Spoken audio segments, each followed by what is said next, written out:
Welcome to my vlog. I'm here at Pagkilatan Beach. Kakatapos lang namin mag-free dive.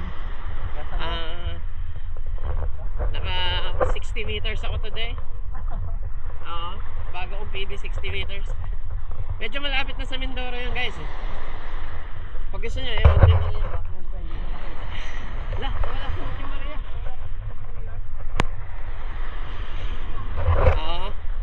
Ayun kami lahat. Ito mga diving boards. Si Bani, si Richmond, si Ana. PB ko ngayon 75 meters. Taray. Ako 84. Ay, 84.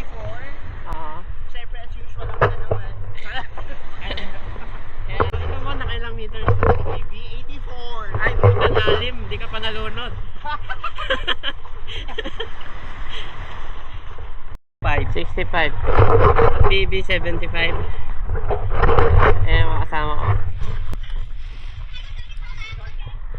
Ay Ana, ilan ang PB mo today? 40. 40? I'll be 40 this year. Okay. Ikaw Bani, ilan ang PB mo ngayon? 20. 20? Okay. Ikaw Mon? Parang bumaba. 64 lang. 64? Wow! What improve yung 64? Dati siyang 100, ngayon 64 na lang. Hi guys.